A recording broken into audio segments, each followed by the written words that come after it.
Hello, my name is Mackie, and welcome to a brand new series that I'm doing for my channel. It is called Death of a Team.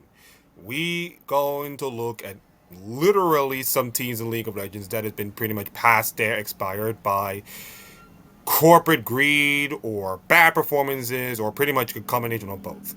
Now I'm recording this on a Saturday and every Wednesday at a certain time, so check your feeds and all kind of stuff. I'll be doing a single team. So if you feel like which team I wanted to do something, you can go down to the comments and actually suggest. Now, for today's team to look over to, we're going to talk about Optic Gaming.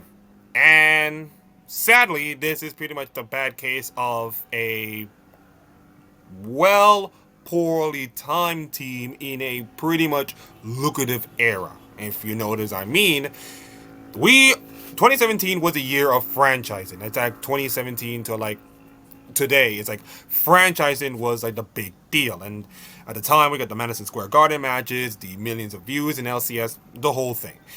And Optic Gaming, one of the best Call of Duty teams at the time, and still is, of course, wanted to get in on the action. So on November 20th, 2017, they decided that Optic Gaming should be joining the LCS as part of the franchise, and they decided to get to work. Zabatine, for anybody who don't know Zabatine, he's a content creator. He's also one of the voices for Hot Take Point Made on Last Free Nation with Thorin and of course Kyria. Pretty much a well-known dude, and he's a French guy. He's a passionate dude. Really lovely stuff. He also decided to partner with another French dude, Romain. Yes, the same Romain who go on to become a big staple for Unicorns of Love later on in his career, and then of course mostly for G2. And yes, for notice the painting across his body in mostly finals, that is him. He's a good guy, don't get me wrong, especially when it comes to like reviewing scrim results, of course. Now for the lineup of the 2018 team. And full disclaimer, of course, before I do all of these stuff, we will not go to any controversial takes, not going anything business like. This is going to be simply put strictly about stats and strictly about teams and strictly about League of Legends stuff. In fact, I'm not even going to show you like League of Legends stats or cards. It's going to be full on, straight, down to the point for like, you know, 15-minute people. I don't know. Let's start with the lineup. 2018 spring lineup, which is the combination of Zig and Dogla. And this is a young Dogla, not the dominant Dogla we see today. Although, the fact he's sitting out of this year's, next year's LCS is just baffling to me. I'm just saying. Zig and Dogla, and then Akadian. Then we get Power of Evil, which I think he's probably the most underrated player in all of LCS, and we're going to show you later on. Arrow, and then Lemon Nation.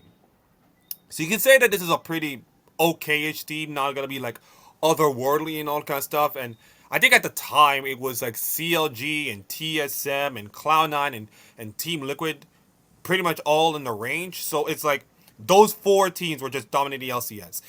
And unfortunately for Optic Gaming, their first year or their first split was not so kind to them at all.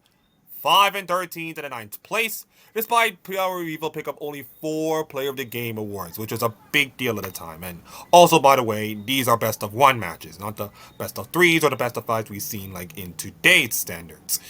So they make some changes to the lineup, of course, 2018 summer lineup, which is Dokla being the main man, and he's beaming in and out for Allurium, and then Akanian would be coming into Gate, PoE, Arrow, and Big to replace Elimination. And then Croissant will be assistant coaching to Zabatine. Then did improve, of course, going 7th at 9-9, missing the playoffs by only 1 game. Besides FlyQuest, and not the big FlyQuest team that like dominated last year or dominated the year before. This is a pretty meeky FlyQuest team, not the best FlyQuest team, of course.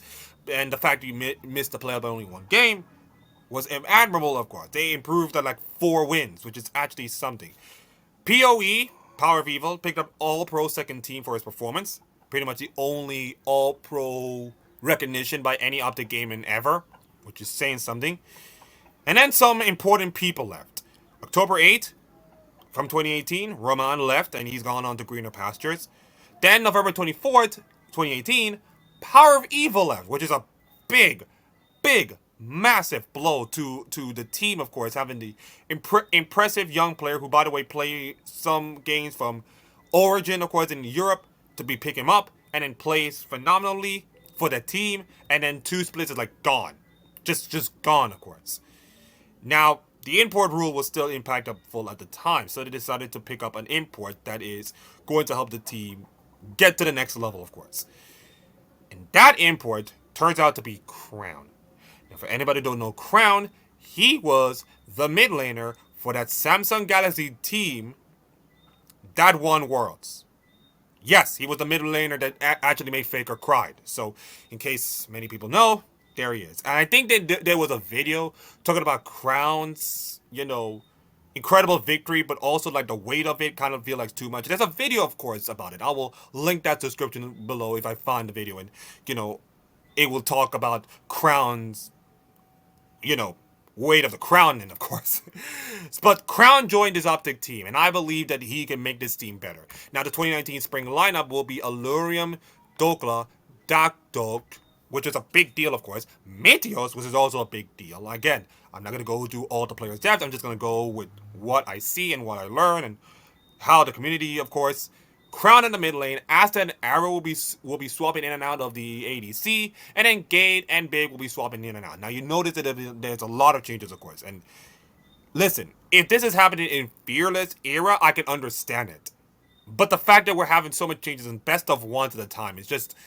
It's just too much kitchens, or too much chefs in the kitchen, of course. And I think this makes a huge mess. They finished tied for 7th with a 7-11 record, and Crown won 5 Player of the Game awards. So, combine him and PoE, the mid laners are responsible for 9 Player of the Game awards, which is incredible. And Crown was pretty much significant, of course.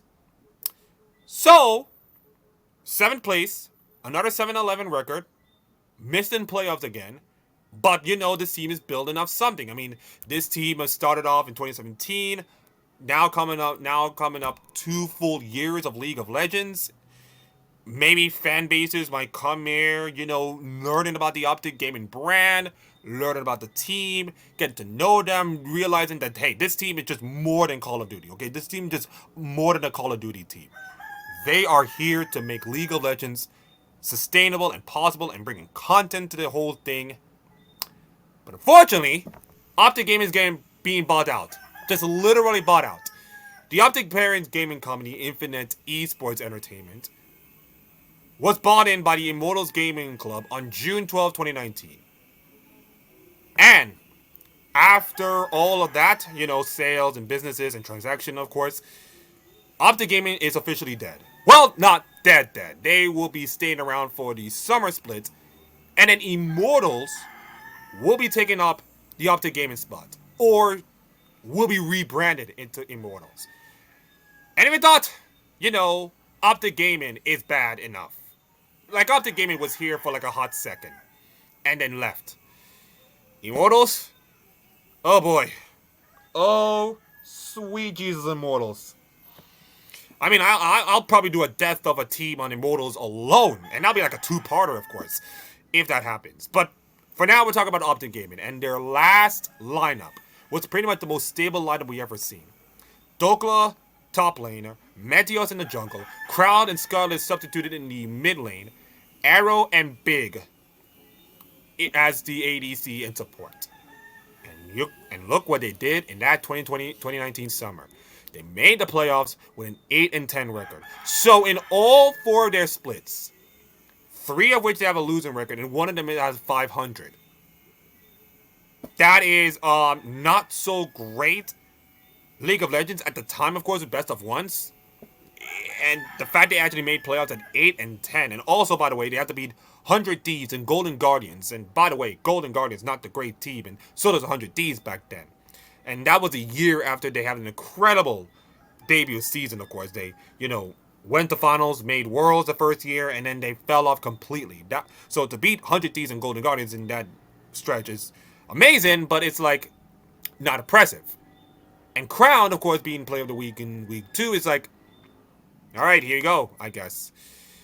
Unfortunately, their one and only summer split, or their one and only summer playoffs, and their only playoffs in existence, ended up in a loss to CLG at 3-0 in the playoffs. And on October 19, 2019, they've been rebranded to Immortals, and they are officially dead. Now, if you look, if you look at the overall record, let me just see if I can count them. 5, 9, 14, 21, 29 wins. So let me just write it down.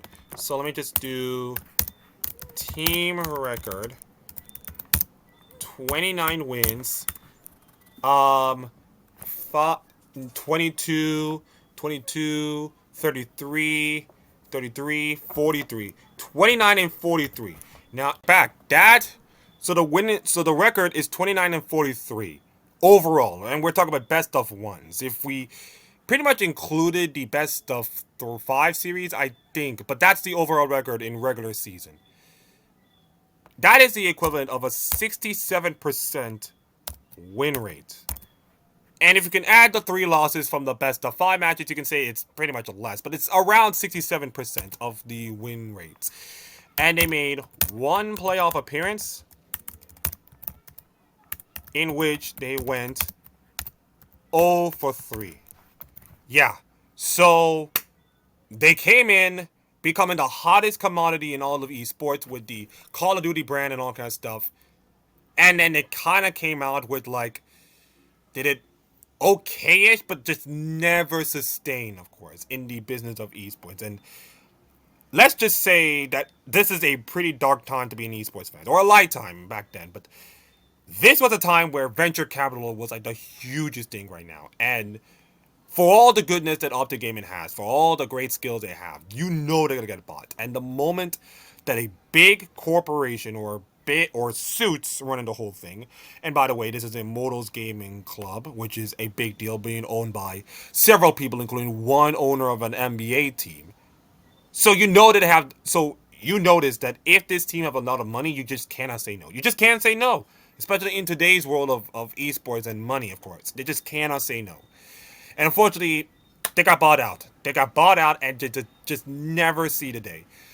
2 years. They were here on November 20th, 2017, and then died in 2019. Just 2 years. Not even get their feet grounded and running.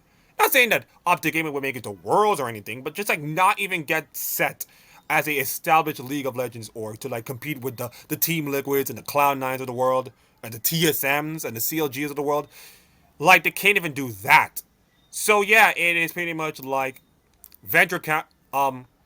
cause of death, and we're gonna do this every week. The cause of death for Optic Gaming.